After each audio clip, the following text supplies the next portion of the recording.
What's up, more people? It's your boy Dixon, ready to react to NYC installs camera to tax Trump's supporters. Ooh, let's get to it. Governor Hochul officially bringing back to life the controversial and many say important congestion pricing plan. It's going to cost money to drive below 60th Street in Manhattan, and the money will be used to fund mass transit. This after the presidential election. Yeah, that's the promise of every new tax. Pay it and we'll save the world with it. But if you look at New York City's aging subway and bus infrastructure, the $20 billion spent keeping it this way isn't exactly saving anything. However, this driving tax, which will negatively affect areas of New York that voted red in larger numbers than ever before, was suspiciously paused last summer before the presidential election. But now that the election is over and President Trump has won, the local government here has decided to bring it back. Here we go again. Congestion pricing is back with a countdown to a January 5th start. The latest version sets the price tag at $9 per vehicle. Those who drive in the city for a living are livid. It's not fair for the passengers or for the driver. Congestion pricing is intended to ease traffic in Manhattan while raising $15 billion for the MTA. My supplier, most of them, they drive along from Queens to here. They're going to increase the food price and the food supply with our restaurant for sure. It's going to hurt a lot of people, a lot of businesses, and I'm going to be one of them. Hochul came out against us before the election, probably thought it would help the Democrats. That's exactly right. This was nothing but a shell game by Kathy Hochul to make sure that the state elected officials throughout this state were reelected. I spoke about working New Yorkers, hard-working New Yorkers, and I said I would fight to put as much money back in their pockets as I possibly could. America's got to get back to America again what it was. When I was a young kid, it was a beautiful thing. Now, I don't know America no more, really. Donald Trump made it clear today he does not like congestion pricing. But yes, the question, can he stop it once he takes office? Well, the governor's legal team tonight says he can, which is why they're moving quickly to flip the switch. So New York's congestion pricing plan is back after it was paused because of its controversial nature. But pausing the plan that advocates say is going to save our rotting $20 billion a year public transit network proves it isn't going to. In fact, the rollout of the nation's first progressive tax on driving right before the election would have been a golden opportunity to show the world how much better off we all are when the government has more of our money. Unless, of course, someone in charge knows our rusting subway and bus transit networks won't actually benefit from the billions in tax revenue this plan is supposed to generate. But critics say not only will this plan not work, it's also going to make everyone's life here much more expensive, because these driving taxes don't just apply to college-educated office workers who have air-conditioned white-collar jobs and can take the subway to work. They also apply to blue-collar workers who drive trucks full of equipment to fix buildings, and food delivery vehicles that stock our grocery stores and feed our city, which business owners say will lead to higher prices as each delivery of food or products they now get costs more to receive, which reveals the real reason this plan was canceled before the election. Had it been started ahead of time and delivered absolutely nothing, people would have had another thing to vote against. On top of that, President Trump has made it no secret that he's no fan of congestion pricing. And since he campaigned on lowering living costs for the working class, he's promised to block this plan once he takes office. But he's not in office yet, and city officials have decided it's now or never for this historic first in the nation tax on cars to begin, which will definitely lead to less noise, less pollution, and less traffic down here in lower Manhattan. But according to the MTA's own studies, we'll just force that pollution to less affluent areas of the city like Brooklyn, Staten Island, and the Bronx, where asthma rates are already some of the highest in the nation. But as you're about to see, our leaders are so terrified of Trump returning to the White House that they've decided to push through this controversial plan without any regard to the collateral damage.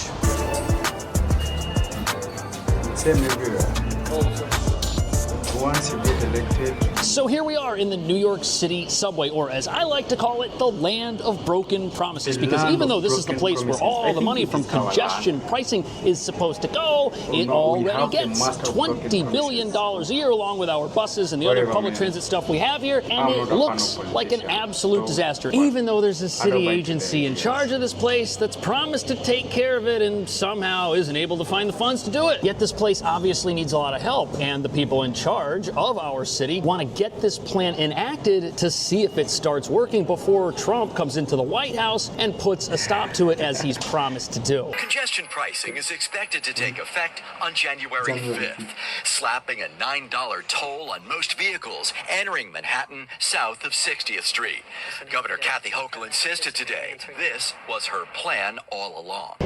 So the state's legal advisors believe that Trump could try to put a stop to congestion pricing if he gets into office, and it hasn't been activated yet. So they're going to try to activate it now, January 5th. And the reason this plan is so controversial is because driving a car in Manhattan is kind of a waste of time. Traffic is so bad. Getting rid of cars would free up road space and do a lot of good things. But the tolls are expensive. The subway's not exactly safe, as you can tell from the National Guard troops that are down here patrolling it with the help of police. And if you're carrying anything that's bigger than an iPhone, navigating some of these stairs might be pretty difficult. And even though New York is a very blue state, here in the congestion zone in Manhattan, there was no red shift. But even in counties that still voted overwhelmingly blue in the last election, you do see that more voters turned to the Republican Party than they have in quite some time. And these just so happen to be areas of town that if you want to drive from here through Manhattan, you're going to have to pay this toll, which to some people makes it look like this plan was paused just a few months before a presidential election for purely political reasons. Now, if you live in New York and you don't want to take the subway, you're going to have to pay a $9 fee for driving your car, even if the subway you want to take isn't working properly because the money to fix it is being wasted. But this really adds up. $9 a day is $45 a week if you work 5 days, and $2,300 over 12 months. There goes your tax refund, there goes your Miami beach vacation, but it's not going to stop there. The toll is actually set to increase every couple of years, and it'll be back at the $15 amount sometime in 2030, at which point it will cost people $3,900 a year to not take the gross, disgusting, unsafe subway system, which is going to look just as flashy and beautiful the day it starts as it does right now. And that's the problem with this plan. The whole thing relies on believing a bunch of promises that, as we look around, aren't being kept as we speak. This place is a mess. And if you want to look at how the congestion pricing money is actually going to be spent, look at what's happening with all the new train cars that the city's been building. They can't even get those to run correctly, and they cost billions of dollars. And stories like this make it pretty hard to believe that the city isn't going to do the exact same thing and waste the billions of dollars in new tax revenue it gets. But again, literally none of this is about actually improving our public transit networks, because if that's what was going to happen, this plan never would have been paused. It would have been started right away so that everyone could see the tangible benefits of it. No, instead it's about stopping Trump from stopping this plan, because even if it gets off the ground and isn't working, it can still be adjusted later and the state won't lose the power to do it. And what you really have here with this battle over congestion pricing is a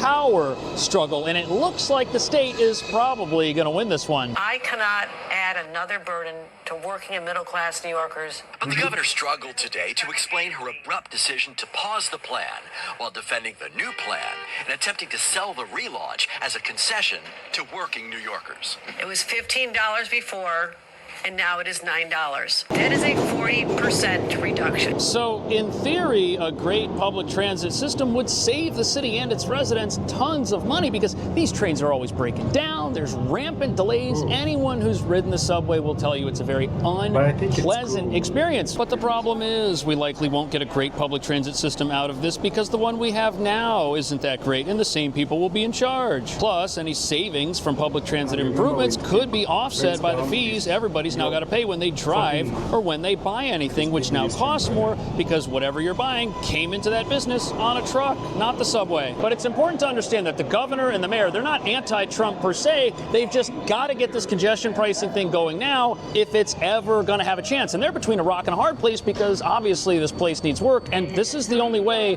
they're able to get the money without making cuts. Yeah, they're not going to cut anything. They're just going to get more money. And they're not going to do anything about the hundreds of millions of dollars they lose to people who ride the subway and bus without paying, which is costing the city $700 million a year. That's absolutely crazy. But the good news for anyone opposed to this, who doesn't want the rest of their life to cost more money, is that even if President Trump can't stop this plan because it's already started, there are at least 8 lawsuits pending against it right now. And these lawsuits cover just about everything from negative impacts on parts of the environment that are not in Manhattan to foot traffic drastically decreasing in certain areas like Chinatown that are within the congestion zone, but have businesses that have been struggling for years now and really need all the foot traffic they can get. There's a fear that it might die off as traffic in general dies off because of these fees. And one of these lawsuits is from the state of New Jersey. But outside of the pending lawsuits over congestion pricing that reveal some very controversial details of the plan most of its supporters don't know about, the whole reason the plan needs to be kicked into high gear now is because ultimately it requires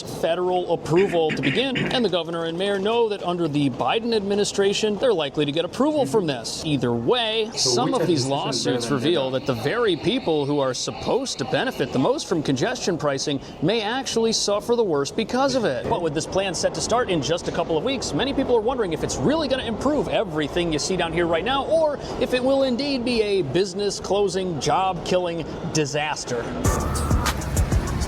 Kind of crazy stuff. I just think this type of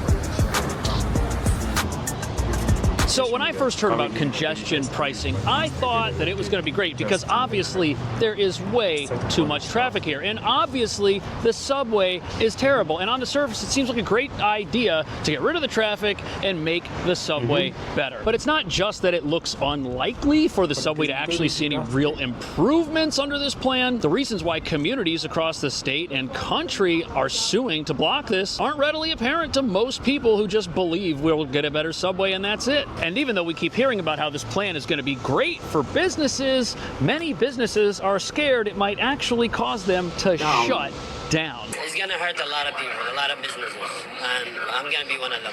Asar Al-Qatani is the owner. He says one of his main concerns is the extra fee distributors may charge.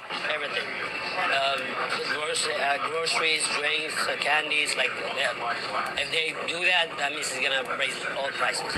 Inside this... So here we've got a owner of a corner store that sells food, and he expects his prices to go up because everything in the store comes to him by a truck, and he expects those trucking companies to just pass these congestion tolls right on to him, making it more expensive for him to stay open. And this is a problem many restaurant owners are going to face because nothing that's inside any of these places can get here from the subway. And if it costs these places more money to stay open, they might have to make tough choices like raising prices or, sadly, letting someone go and not having as many employees. And if a restaurant closes and shuts down or lets people go, it could very well be that in 10 years, these fired employees do have a nicer, better subway system, but they lost their jobs. The same thing could happen to a restaurant that has to raise its prices. Its customers might no longer eat there, or they might do less business. All because these places are an absolute logistical nightmare to operate. They get constant deliveries throughout the week. And here we've got some deliveries. Do you think any of this stuff could be carried on the subway? Absolutely not. That would not only be unfeasible because of how much there is, but this is food we're talking about here. You don't want your food down there in that subway. I was just down there, trust me. And this is the first real issue that many people have with this congestion pricing plan. It applies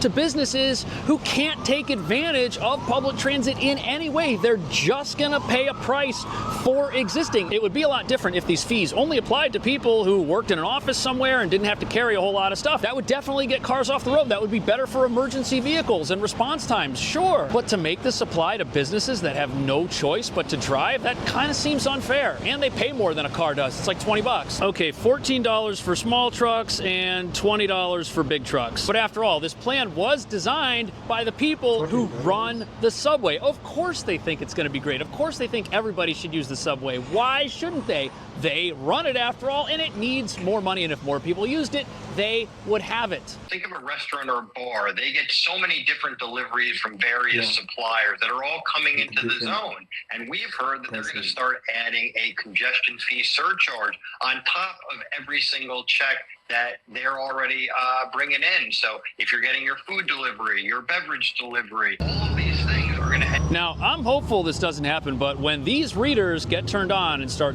taxing cars, the big losers, they're going to be people who, in some cases, didn't go to college and are working at some of the businesses that are directly affected by this. And then after this plan starts, everyone else will start feeling the effects of it with higher prices. If you live in an apartment building and it needs to get fixed, who does that? A bunch of guys with a truck. If it needs fuel so you can have heat in the wintertime, how does that get there? It gets there on a massive truck. And you've also got to wonder, could this end up bringing bringing down property values. If this storefront for this restaurant doesn't get enough foot traffic, the restaurant's going to close and it won't be worth the same amount of money to rent. And this is something that many critics are particularly worried about in the Chinatown portion of Manhattan, which is inside the congestion zone and already has a lot of foot traffic problems. And even here in Midtown, you have a lot of businesses that rely on tourism, which could decrease if it now costs more money to get into the city. And then you've got the environmental aspects of this, because even though less traffic out here on these roads will decrease pollution and noise in Manhattan, the MTA's own studies reveal that outer boroughs are going to get hit with extra pollution, and this is especially bad in the Bronx, where asthma rates are some of the highest in the country. They're going to spend millions of dollars to install air filtration systems in schools that are near roads that are likely going to be jam-packed with traffic just outside of highways that lead into the congestion zone. But the problem is they're not going to install air filters in the homes of those school children, so when they go home, they'll still have to deal with all the pollution that comes from the congestion pricing. But congestion pricing is likely going to be here very soon with federal government approval, and that means it's going to start. Now, I'm hopeful that after it starts, none of this happens. That's my hope. But if that were true, why would so many people be concerned about it? Why would there be 9 lawsuits if this was something that was just going to make everyone's day better and improve the city? And is the city even able to take the $1 billion that they're supposed to be guaranteed every single year from congestion pricing and then turn that into loans that are worth $15 billion and spend that $15 billion adequately? I'm sure they can spend it, but are they going to actually spend it on stuff that works and that gives New Yorkers a meaningful improvement in public transit to begin with? Let me know what you think. Thank you so much. I will see you in the next video. Yeah, thank you guys for watching, but to me it doesn't make sense to increase the taxes or just introduce more taxes. I don't know what you think. You can comment, share, remember to subscribe, like and share. See you in the next video.